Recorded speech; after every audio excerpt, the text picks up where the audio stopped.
Mortal Kombat 2 composer teases completely fresh score full of things for new fighters exclusive. It's an amazing movie, Mortal Kombat 2, and I'm very excited for people to see it because it's on a much bigger scale than the first film. The first film was a huge scale, but this is a whole new level. It's an adventure. There are many more characters. The stakes are much higher. And yeah, there are some brand new character things for sure.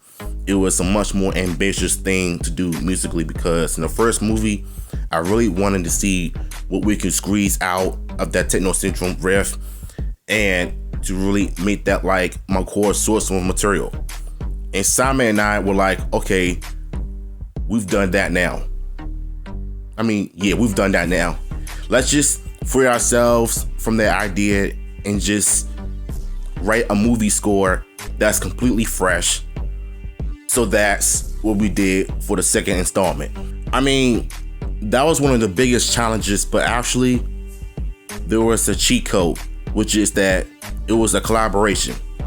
The fact that this was a co-score with Sarah Shatner, it meant that we can really be completely fresh and original and kind of bounce ideas off of each other in a way where we were never going to be held back by expectations with this film because it's a completely new take on Predator and its protagonist. Like, how are you going to approach that musically?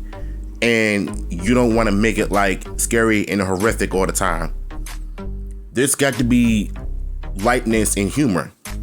There's got to be warmth and emotion too, as well as all huge action and intense violence in a score as well. So it was a case of I kind of got my Sylvester references out of my system and Killer of Killers, because I am such a fan of his original scores from the earlier Predator movies. And I remember thinking I wanted to pay my respects in that movie. And then in this, we just had to just blank canvas and make something unique for the planet of the Jenna and also the total unique tone of this movie. Basically what this article is talking about is the composer who did the first Mortal Kombat movie.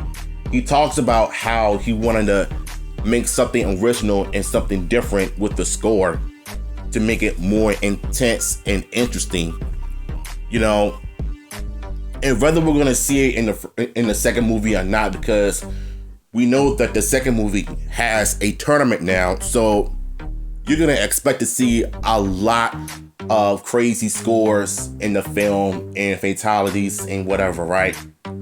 So that's kind of like where I'm at right here though, and I'm glad that he's actually embracing what could have been done in the first movie almost 6 years ago when the movie was released.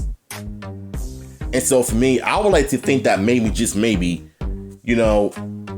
if we would have had all of this in the first movie, then yeah, it would have been one of the best video game adaptations ever made. But the way the first movie was poorly executed, it was just not Mortal Kombat to me. At least when I did my first review of it. I've kind of taken back what I did, so yeah. But I think this movie completely changed everything from the trailers, from the neck down. All of these crazy informations were about the movie behind the scenes, how the composer wanted to do a tribute to the Predator franchise, to the second movie when the Techno Syndrome, and you're bringing it back for create new things for the new fighters like Johnny Cage, Katana, such and such. And I think that's a good idea for them to actually do something like this. And before you know it, this movie might end up being the best video game adaptation ever done. Come on, like what more can you want? It's Mortal Kombat we're talking about. Anything is possible. So I'm glad that he's actually, embracing all of this. So what's your thoughts on this, man? Let me know in the comments down below. If you want the article, it will be in the description.